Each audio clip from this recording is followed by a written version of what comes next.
My wife Kelly and I were with our friends Chuck and Beverly Conrad for our monthly last Friday of the month party.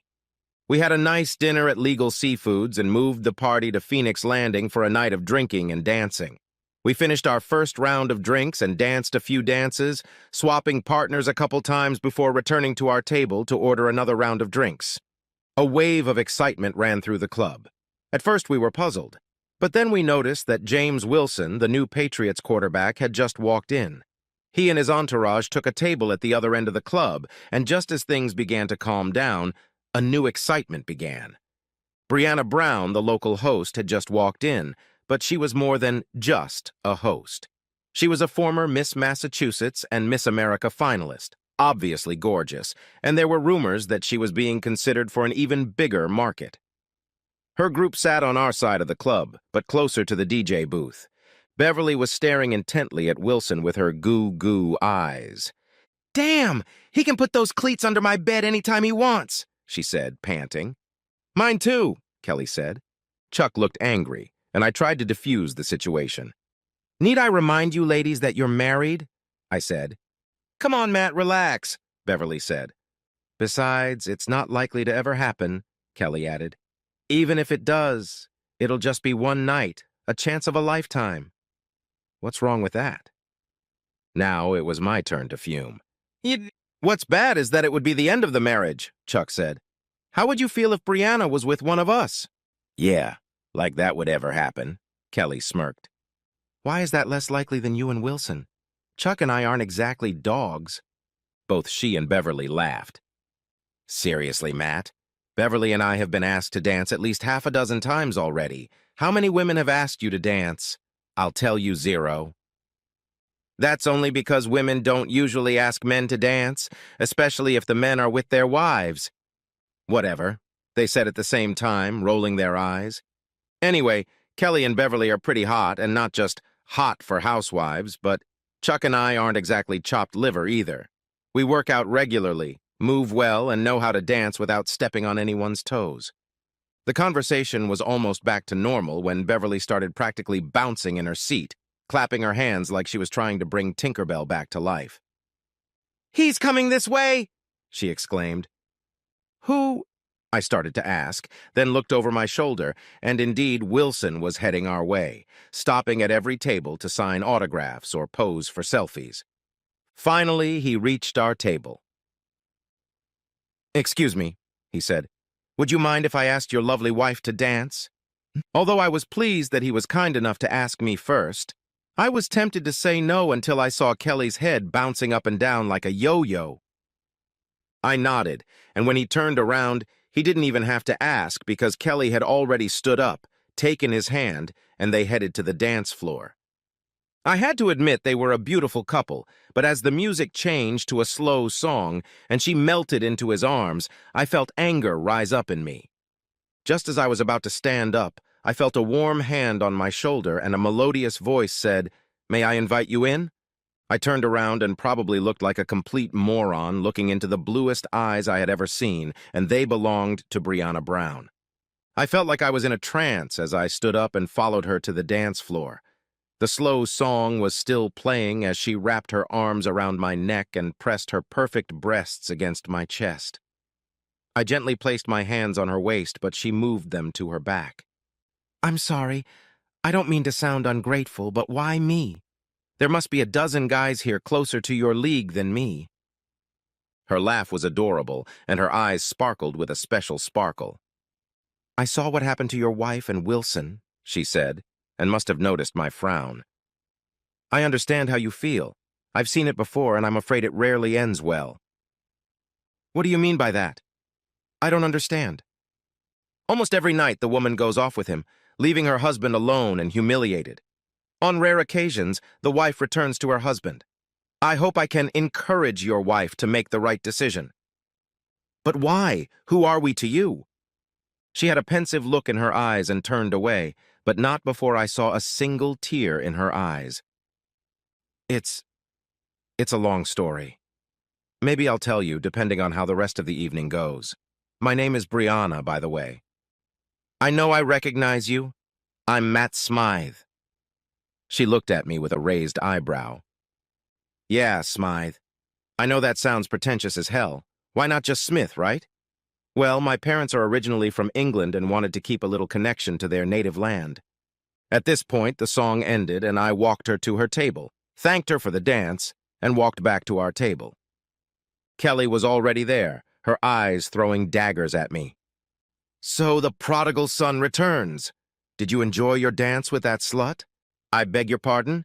Why is my dance with Brianna worse than your dance with Wilson? Oh, it's Brianna, isn't it? By name already? I believe you called him Mr. Wilson? She had the courtesy to blush. Whatever you say, she said as I sat down. We started chatting with Chuck and Beverly again, but the tension could have been broken with a knife. After about an hour, Kelly had to go to the bathroom. Surprisingly, Beverly didn't go with her, but said she had to get something from closet and headed for the club exit. Beverly returned a few minutes later, but Kelly was nowhere to be seen. When I got up to go check on her, Beverly looked worried, but didn't say anything. My way to the restroom brought me to Brianna's table, and she stood up, stopping me by putting her hand on my chest. Please, Brianna, I need to check on Kelly. Matt, I don't think she's here. Wilson left to go to the bathroom around the same time, and neither of them came back. Come with me. I'll check the ladies' room and you can check the men's room, but I don't think we'll find them there. She was right. I had a vague suspicion, and we walked back to my table. Chuck's eyes popped out of his orbits at the sight of Brianna, but Beverly looked even more worried than before. Beverly, I said, Kelly seems to have left the building. You wouldn't happen to know anything about that, would you? Chuck barely took his eyes off Brianna and looked at Beverly. Beverly, he said, what did you do? I brought my coat and gave it to Kelly at the front door. How did you know she needed it? Why would she want it? I could tell by the way she looked at me. She needed it so she could leave with Wilson. If I wasn't already standing, I would have jumped out of my chair. You thought it was a good idea. Why? I asked. It might be the only time she'd ever be with a real celebrity. Such an opportunity comes once in a lifetime. To be with a real celebrity. You want to fuck a real celebrity, don't you? Come on, Matt, it's not a big deal. I'm guessing you're not going with Brianna, she said, laughing. I wouldn't be so sure about that, Brianna said. I'd completely forgotten she was here. Come on, Matt, let's get out of here. And she grabbed my hand as we headed for the exit. We grabbed our coats, and as I helped her put hers on, I said, Thanks for the ego boost. I think I will go home to my empty house to prepare for the end of my marriage. What makes you think it was just a narcissistic push? Let's take your car. Why does Kelly have to be the one to have this once-in-a-lifetime experience? I looked at her, expecting to hear, gotcha, but instead I saw a warm, bright smile. What the fuck, I thought. I didn't have any better suggestions at the moment, so with my arms around each other's waists, we walked to the garage and got into my car. Where to, my lady? I asked, and she directed me to an upscale apartment building. The garage attendant was about to turn me away when he saw Brianna and gestured for me to come in. Brianna showed me where to park, and we took the elevator up to her apartment. I was blown away by her luxurious apartment. The living room had floor-to-ceiling windows overlooking the city. Brianna simply threw her coat on the nearest chair, and I followed suit. Would you like something to drink? Brianna asked me. I'll have what you're having, I said, and she poured 2 glasses of white wine. She sat on the edge of the couch and patted the seat next to her. When I sat down, she pressed the remote and soft music played from hidden speakers. As we sat in friendly silence, sipping wine, I wondered what her endgame was. Did she think we were going to sleep together? If that was the case, could I?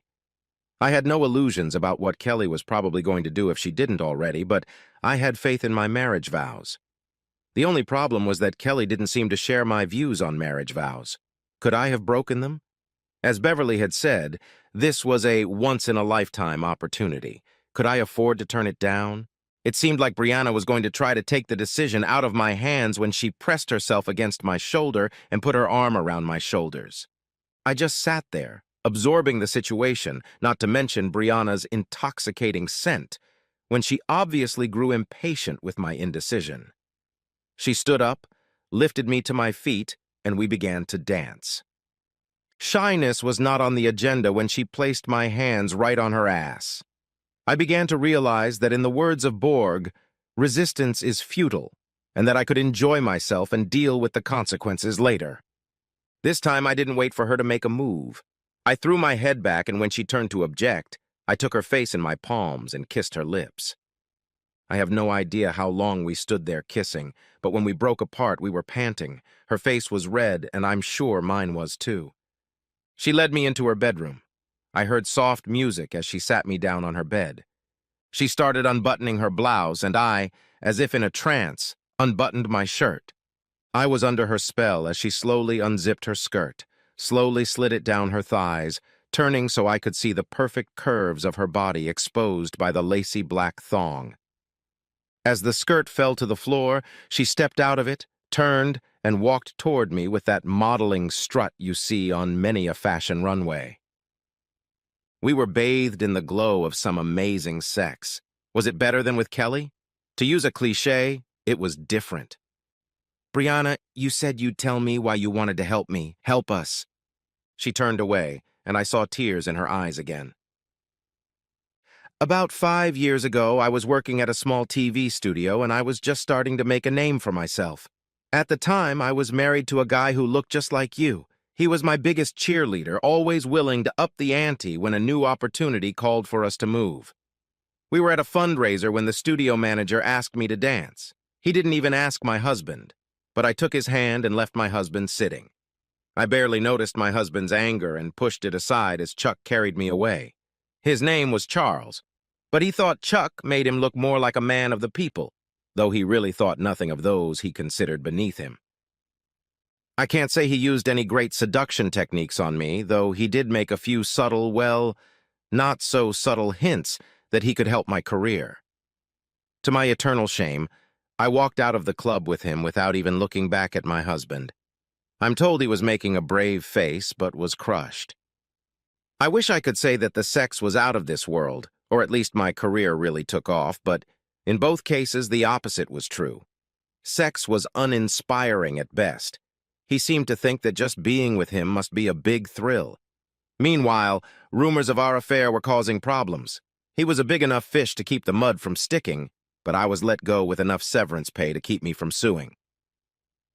My career took a step backward, but I've apparently recovered, although my heart breaks when I think of my ex.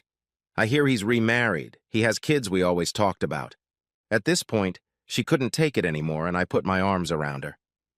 My own eyes clouded over thinking about how Kelly and I had talked about our son and future children, wondering if we would ever have them now. I noticed Brianna had fallen asleep, so I pulled the blanket over us and cuddled her as she unconsciously snuggled against me. When I woke up, I found myself lying in bed alone with the delicious smell of bacon coming from the kitchen.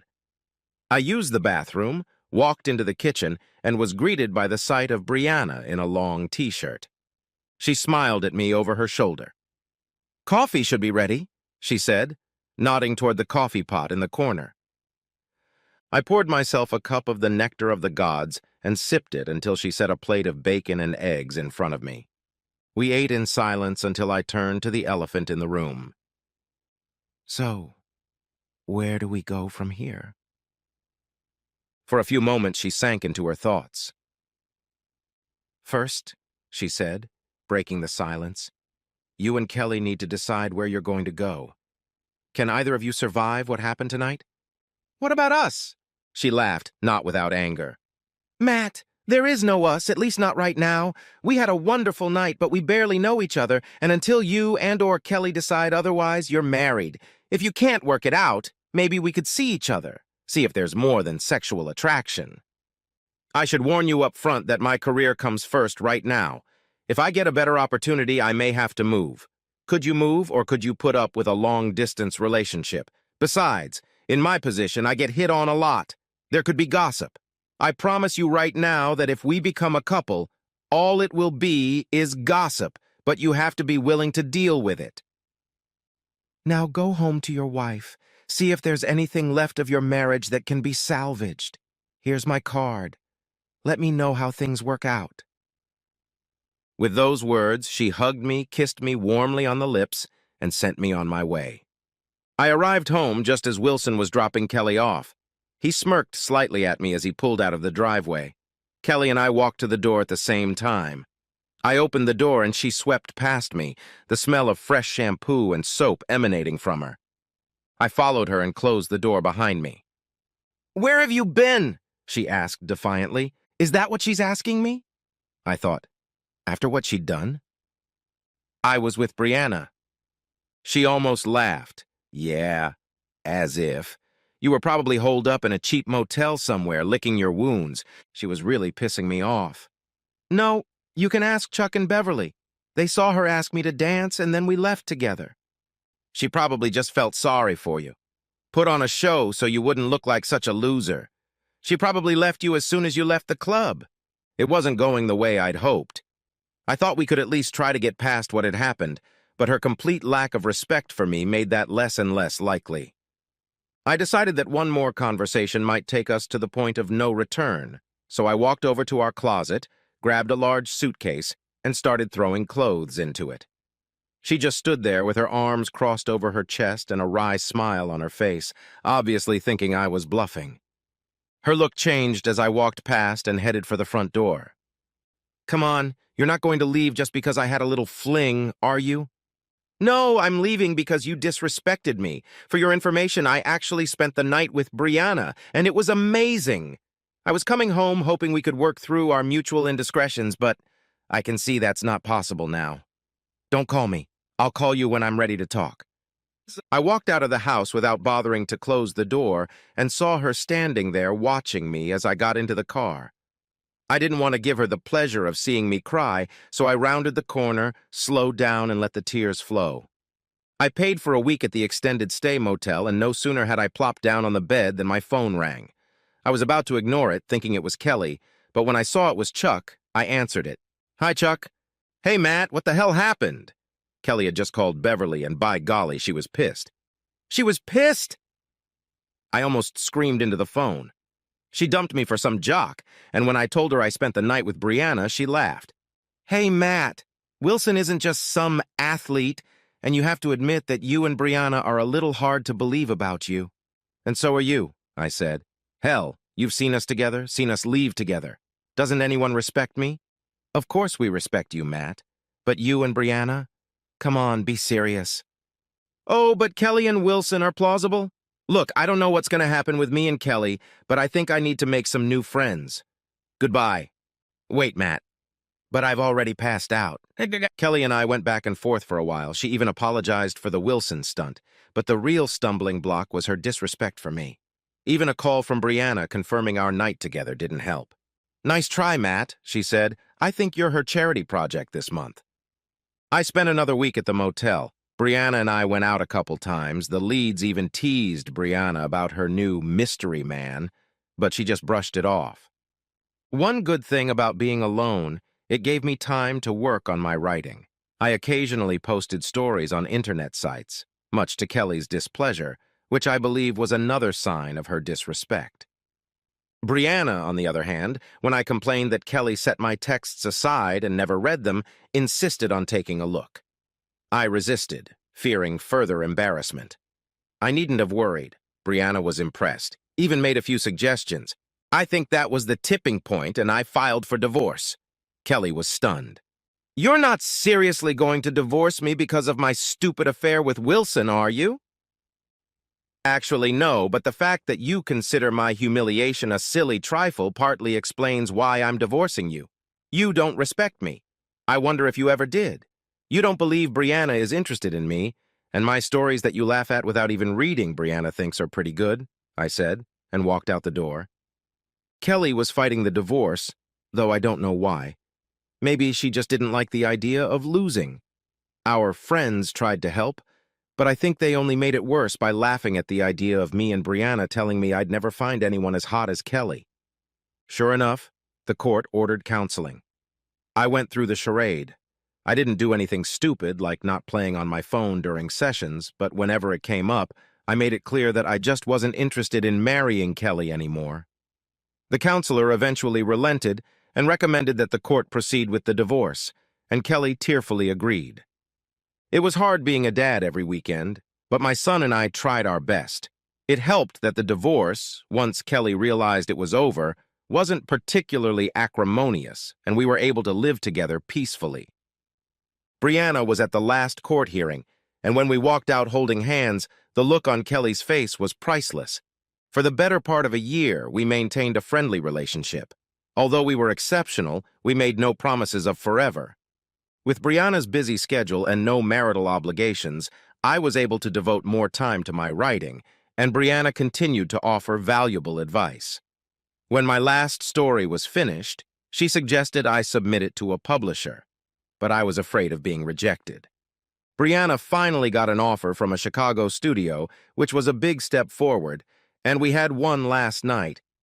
We skipped dinner to spend as much time together as possible. Although we made love, it wasn't some wild free-for-all. We probably spent more time cuddling, talking about our feelings, our hopes and dreams for the future. When she fell asleep, I got up and made a few more changes to my story before climbing back into bed and cuddling with her, enjoying the feeling of her snuggling even tighter against me. When I woke up, she was already out of bed, so I went to the bathroom and took a quick shower. As I walked past the desk with my laptop, I was puzzled to see it open. I was pretty sure I had closed it last night. I shrugged and headed into the kitchen where Brianna was making breakfast. I walked up behind her, wrapped my arms around her, and nuzzled my nose into her neck. She turned her head and kissed me. "Breakfast is almost ready. How about some coffee?" "Your wish is law to me." And with a wide bow, I poured the coffee and set the cups on the table. I'm afraid most of the cooking went to waste as we just pushed the food around on our plates and looked at each other. Finally, it was time to clean up so I could leave and Brianna could get ready to leave. We had already put most of her stuff in the car and the moving service came to pick up the rest. I grabbed my laptop, hugged and kissed Brianna one last time, and we parted with reassuring promises to stay in touch. I gave myself a couple weeks to mourn the end of our relationship, and then I began to cautiously enter the dating scene. I purposely avoided places where I could expect to see Kelly or our old company, though I did see them from time to time, but we never came close to each other. One day I was going through the mail and saw an envelope from Battles Publishing. I was puzzled and put it aside while I went through the rest of my mail. I took the envelope into the kitchen, sat down with a cup of coffee, and opened it. "Dear Mr. Smythe, we have received your manuscript and are seriously considering publishing it. Please contact me as soon as possible to make an appointment. Yours sincerely, Melanie Wilson, Associate Editor." What the fuck? I've never pitched anything to anyone. Then I remembered. The laptop I'd left closed but discovered open this morning. Brianna. She'd copied the file and showed it to someone. I didn't know if I wanted to kick her or kiss her. On the one hand, she went behind my back, and on the other, a publisher was interested in my novel. I decided to get even without telling her. I didn't know what connection she might have, but I hoped I could prevent someone telling her before I was ready. I contacted Miss Wilson to make an appointment. It didn't take long to come to an agreement, but before I could get too excited, I had to wait for the editor to do her job. I was thrilled to see that the text seemed more red than black. I swallowed my pride and started working hard on all her edits. I had to admit that she was right most of the time, and she listened seriously to my objections. She was right more often than not. After 3 passes, we were ready to print. I hadn't told Brianna, though we'd talked several times since I'd gotten the letter. I was signing a book in Chicago and called Brianna to arrange a visit. When she opened the door, she gave me a big hug and kissed me. "Oh, Matt, it's so good to see you again. What brought you to Chicago, business or pleasure?" "Hopefully both," I said with a wink. "I could help with the latter," she said with an exaggerated wink. As she walked out of her house, she was amazed by the limo. "Wow, things must be getting better," she said. "You could say that," I said. "This is your town. Why don't you pick a restaurant?" She told the driver, and we got on the road. Although we didn't have reservations, she was recognized right away, and soon we were seated. "So, Matt, what business brings you to Chicago?" "It's a surprise," I said, and she pouted. We had a nice meal, but we decided to skip dessert. "Shall we go to my place?" she asked with a flirty smile. "I have some things to do first. Why don't you come with me? I don't think you will be bored." She was disappointed and puzzled, but nodded approvingly. The limo pulled up to my hotel and the driver helped Brianna out, and I followed her. I walked her into the lobby and took the escalator up to the second floor where the book signing ceremony was to take place. I couldn't stop her from seeing the sign with my picture on it, and she threw herself into my arms. "Matt, you did it! You did it! I knew you could do it!" "Well, I had a little help," I said with a chuckle. "Yeah, I don't know what you're talking about, Matt. Don't be modest, Brianna. I never submitted my story, and no one else had access to my laptop. You wouldn't make a good thief. You left the laptop open. I locked it that night." She blushed. "I'm not angry, Brianna. I never would have had the courage to send out my story. You believed in me more than I believed in myself. I can never thank you enough." "You don't need to thank me, Matt. I'm just happy to see you succeed." At this point, a representative from the publisher came up to me and told me it was time to sign the contract, so I gave Brianna a quick kiss and followed the representative to the table set up for me. I watched Brianna leaning against the wall, smiling as the long line of people lined up to get their books signed. Her smile faded a little as some of the women posed for selfies and kissed me on the cheek. I just smiled, shrugged, and was relieved when she smiled back. Finally, the signing was over and I joined Brianna, giving her a big kiss to make up for all the kisses I'd gotten. "Why don't you come back to my place so I can welcome you to Chicago?" As tempting as it sounds, my room is upstairs. Besides, I already let the limo driver go. "Not too cocky, eh?" she said with a wide smile, and we went up to my room. We spent the night reacquainting ourselves with our bodies, then took a nap before ordering room service breakfast. "Matt, where are we going to go now? Can you stay for a while?" "I'm sorry, but I can't. I have a few more stops on the tour, and then I have to get back to my day job." "I understand, Matt, but let's stay in touch. I really enjoy spending time together."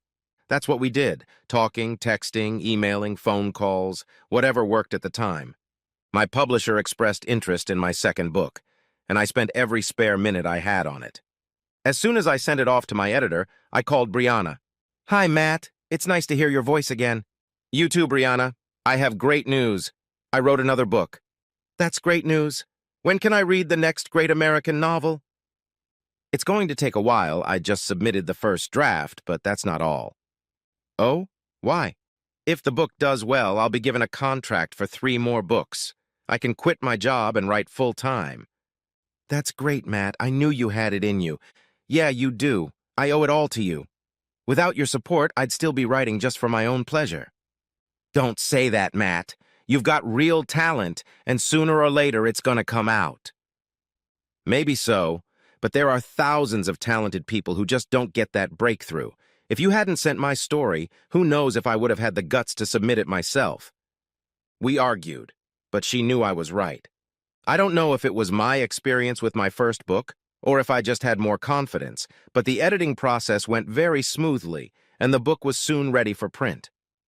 I had spent most of my vacation time on my first book tour, so I had to take an unpaid leave of absence, and I planned my stop in Chicago for an entire weekend.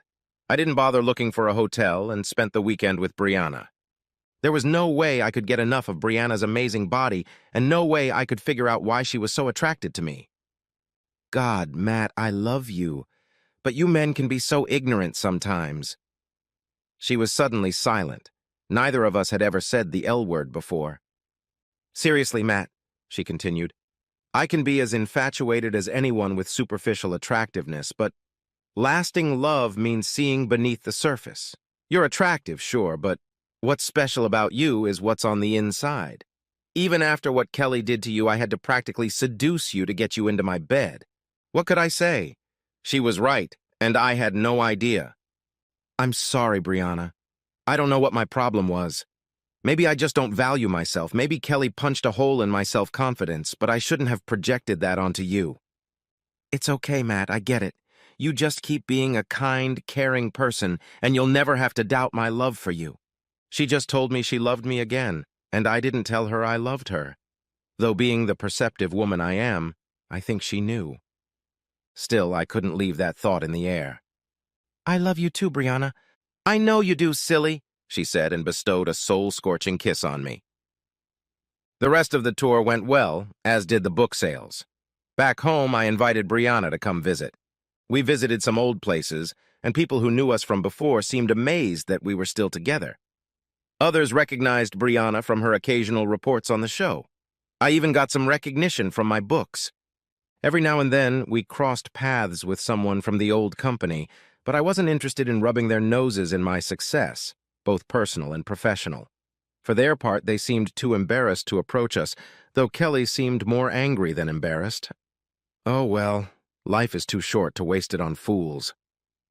The first 2 nights our lovemaking was wild and full of passion, but I had other plans for our last night. I took her to the most romantic restaurant in town where our conversation was full of tenderness, but nothing special. No, I didn't stage a big proposal at the restaurant. I knew serious discussion would follow, and I wanted to find a more private place. Where are we going dancing tonight, Matt? Actually, I was thinking maybe we could go straight home tonight, if that's okay with you. Sure, Matt, she said, clearly not realizing what I was thinking. When we got to my house, I hung up our coats and asked her to sit while I got some wine. Once seated, I handed her a glass and proposed a toast. To love and friendship, I said. To love and friendship, she repeated, and we clinked glasses. I sipped my wine, watching Brianna. When she finished, she jumped up, almost swallowing the ring I'd put in her glass. What? She mumbled. Is that what I think it is? I turned to her and took her hands in mine. Yes, Brianna, it is. I can't describe how my life has changed since you walked into it. I can only imagine what it could be like to have you be a part of it forever. Please tell me you'll be my wife. Oh, Matt, if you only knew how much I wish I could say yes. But I've already told you that my career comes first, and if a better offer comes along, I'll probably take it. I can't ask you to up the ante every time I change jobs. You don't have to. What do you mean? My last book was successful enough that my publisher gave me a 3-book contract with a big enough advance that I could quit my job and write full-time, and I did. Did what? I quit my job. As soon as my lease is up, I'm moving to Chicago. If you'll let me, I'd like us to be together. She just sat there wide-eyed and open-mouthed, then threw herself into my arms. Yes, I will marry you. We had a small wedding. My parents flew in with my son, Danny, and Brianna's parents were there with her sister. We spent Saturday with my family seeing as many places as we could pack into one day, and Brianna used her weather girl magic to give us a sunny day to get married by the lake.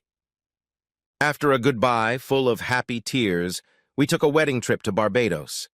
It would be nice to say that we lived happily ever after, and we pretty much did. But 2 high-powered careers coupled with groupies, and, yes, I had my share, though I didn't understand why, can cause some petty jealousy. But we made a promise to always talk about everything, and we smoothed out the bumps in the road. Thankfully, there was only one move in Brianna's career, moving to New York for The Tonight Show. It didn't really matter, though, since I could write anywhere. We had been living in New York for about a year when Brianna surprised me with a pregnancy test. I didn't even know she was off birth control, but I was thrilled and looking forward to being a full-fledged father again. I love Danny to death, and it's so hard to say goodbye when my weekend is over. It was a little surreal with the whole country following our pregnancy, but we got used to it. She gave birth to a beautiful baby girl, Brittany, and thankfully it looks like she inherited her mother's looks. Of course, the program had to have pictures as soon as possible after the birth, and video soon after. I had just finished a book tour for my 5th book, and the publisher wanted me to sign a new contract, but I didn't feel I had another topic, but I promised them precedence if I wrote more.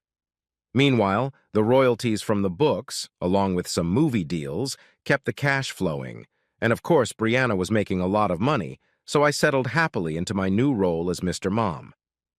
If you ever asked me if I was happy that my wife cheated on me, I'd ask you if you were crazy. But here and now, I'm happier than I ever imagined.